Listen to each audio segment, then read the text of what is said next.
24 अगस्त 2001 transit की flight Toronto से Lisbon के लिए उड़ान भरती है। 39,000 फीट की ऊंचाई पर अटलांटिक ओशन के बीचों बीच प्लेन के दोनों इंजन अचानक बंद हो जाते हैं क्योंकि फ्यूल खत्म हो चुका था और नीचे सिर्फ पानी ही पानी दिखाई दे रहा था और नजदीकी एयरपोर्ट 120 किलोमीटर दूर था जहां पहुंचना नामुमकिन था और इस सिचुएशन का सिर्फ एक ही अंजाम दिखाई दे रहा था और वो है मौत। क्या इस प्लेन के साथ कुछ हैरान कर देने वाला वाकया हुआ? आइए जाने इस खौफनाक कहानी को जो आपको हैरान कर देगी।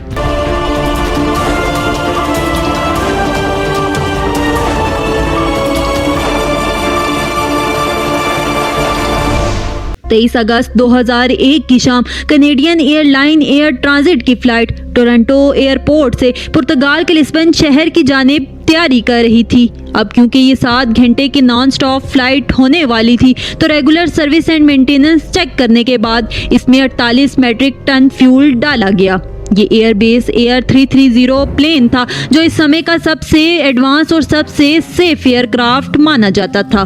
48 वर्षीय कैप्टन रॉबर्ट पिश को 16,800 फ्लाइट घंटे का एक्सपीरियंस था जबकि फर्स्ट ऑफिसर दीगर भी 4800 घंटे प्लेन उड़ा चुके थे और दोनों ही एयरबेस 330 प्लेन को पहले भी कई बार उड़ा चुके थे।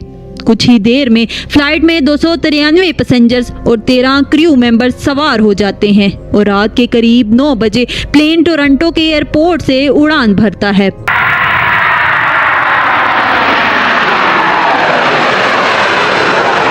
पायलट धीरे धीरे लिस्बन ले जाने के लिए अटलांटिक ओशन की तरफ मोड़ लेते हैं। चंद ही मिनटों में प्लेन अपने क्रूजिंग एल्टीट्यूड 39,000 फीट तक पहुंच जाता है। अब इस तरह की लॉन्ग फ्लाइट्स पर पायलट का ज़्यादा काम नहीं होता क्योंकि ज़्यादातर काम ऑटो पायलट सिस्टम ही करता है। पायलट सिर्फ सिचुएशन मॉनिटर करते हैं और वक्त वक्त पर कंट्रोल टावर को अपनी लोकेशन से अपडेट देते रहते हैं। इस प्लेन को उड़ान भरे 4 घंटे गुजर चुके थे। अब तक सब कुछ नॉर्मल चल रहा था और प्लेन में सवार ज्यादातर पैसेंजर गहरी नींद में सो चुके थे। कुछ मिनटों में जहाज अटलांटिक ओशन के बीचों बीच पहुंच चुका था। तभी कैप रॉबर्ट पिश की नजर प्लेन के इंजन नंबर 2 के कंट्रोल पैनल की तरफ पड़ी जहां कुछ अब नॉर्मल रीडिंग्स आ रही थी, यानी खतरे की घंटी बज चुकी थी और इसी के साथ फ्लाइट के पायलट के सख्त इम्तिहान का आगाज हो गया। रात के करीब 1 बजे पायलट ने देखा कि राइट साइड के इंजन में ऑयल प्रेशर काफी बढ़ चुका था, साथ ही ऑयल की क्वांटिटी कम और ऑयल टेम्परेचर भी लो इंडिकेट हो रहा था। इस तरह का एरर दोनों पायलट ने अपने कैरियर में पहली बार देख रहे थे क्योंकि स्कूटर से लेकर प्लेन तक जब भी कोई इंजन ज्यादा देर तक ऑपरेशनल होता है तो धीरे धीरे इसका टेम्परेचर बढ़ता है, लेकिन यहाँ तो टेम्परेचर रैपिडली ड्रॉप हो रहा था जो किसी भी तरह से नॉर्मल नहीं था। इसलिए दोनों ही पायलट तुरंत फ्लाइट मैनुअल को देखते हैं लेकिन इसमें इन्हें कुछ भी नहीं मिलता। तभी देरी ना करते हुए पायलट सीधा कनाडा में मौजूद एयर ट्रांजिट के मेंटेनेंस कंट्रोल सेंटर में फ़ोन घुमाते हैं और इस प्रॉब्लम के बारे में बताते हैं, लेकिन जवाब में इन्हें सिर्फ इतना कहा जाता है कि आप एरर को मॉनिटर करें और हमें इस बारे में जैसे ही कुछ पता चलेगा हम आपसे कांटेक्ट करेंगे। अब भले ही कॉकपिट में फॉल्टी रीडिंग दिख रही हो लेकिन उड़ान में कोई दिक्कत नहीं थी, इसलिए पायलट ये सोचकर रिलैक्स हो गए कि शायद कोई फॉल्ट सीनियर ऑयल की गलत रीडिंग दे रहा है। लेकिन आगे इनके साथ जो होने वाला था वो हादसा आज भी एयर एक्सीडेंट की हिस्ट्री में बुरे लफ्ज़ों में लिखा हुआ है। खैर करीब आधा घंटा गुजर गया तभी कॉकपिट की स्क्रीन पर कैप्टन के सामने एक और एडवाइजरी मैसेज डिस्प्ले हुआ, लेकिन ये मैसेज ऑयल से रिलेटेड नहीं बल्कि फ्यूल से रिलेटेड था। दरअसल कमर्शियल एयरलाइंस का फ्यूल इनके विंग्स में इक्वल डिस्ट्रीब्यूटर होता है, लेकिन स्क्रीन में वार्निंग दिखी कि लेफ्ट विंग के मुकाबले राइट विंग में फ्यूल कम है। लेकिन ये परेशानी भी पायलट को ज़्यादा बड़ी नहीं लगी क्योंकि कई बार सिर्फ कुछ लीटर फ्यूल कम ज़्यादा होने पर भी ऐसी वार्निंग्स आ जाती हैं। तभी क्रॉस फील्ड वॉल्व खोलकर फ्यूल को दोनों विंग्स में इक्वली डिस्ट्रीब्यूट कर दिया जाता है। तो इस बार भी पायलट ने कुछ ऐसा ही किया जिससे दोनों विंग्स में फ्यूल की क्वांटिटी इक्वल हो चुकी थी, मगर 10 मिनट के बाद कैप्टन को डिस्प्ले में लो फ्यूल वार्निंग दिखती है। तभी चेक करने पर इन्हें पता चलता है कि राइट विंग में दोबारा से फ्यूल कम हो गया है। और अब दोनों विंग्स को मिलाकर भी इतना फ्यूल नहीं है जिससे लिस्बन पहुंचा जा सके। इस वक्त प्लेन में सिर्फ 60 टन फ्यूल बचा था, जो प्लेन की कुल कैपेसिटी का सिर्फ 6% था, और ये भी तेजी से कम हो रहा था।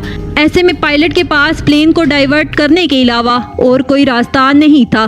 तभी उन्होंने अपने सबसे करीबी टर्सरा आइलैंड में मौजूद लेजस एयरपोर्ट पर लैंड करने का डिसीजन लिया और फौरन ही वहां के ट्रैफिक कंट्रोल से कांटेक्ट करके पूरी बात बताई। लेकिन दोनों पायलट को ये सवाल खाए जा रहा था कि आखिर फ्यूल कम क्यों हो रहा है और क्या हम लेजस एयरपोर्ट पर पहुंच भी पाएंगे या फिर नहीं।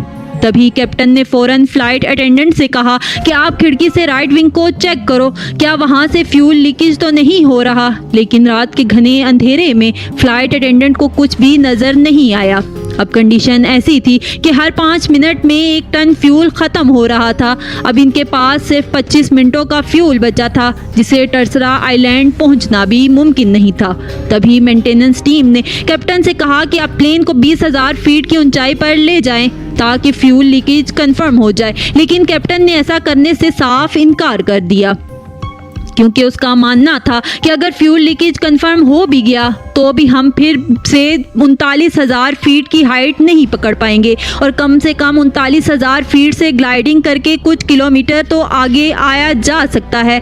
तभी अचानक से प्लेन के राइट इंजन ने आग पकड़ ली, जिससे ये कंफर्म हो गया कि लीक हो रहा है। इस धमाके से अंदर बैठे पैसेंजर्स में अफरा तफरी मच गई, जिससे प्लेन शेक होने लगा। तभी कैप्टन ने पैसेंजर्स को शांत बैठने की रिक्वेस्ट की। प्लेन में अब 4.5 टन फ्यूल और सिर्फ 1 इंजन बचा था, जिससे इतने बड़े प्लेन का क्रूज करना मुमकिन नहीं था। ऐसे में प्लेन का एल्टीट्यूड धीरे धीरे कम होने लगा। अब प्लेन में सिर्फ 600 ग्राम फ्यूल बचा था और वो भी अब अपनी मंजिल से 240 किलोमीटर दूर था।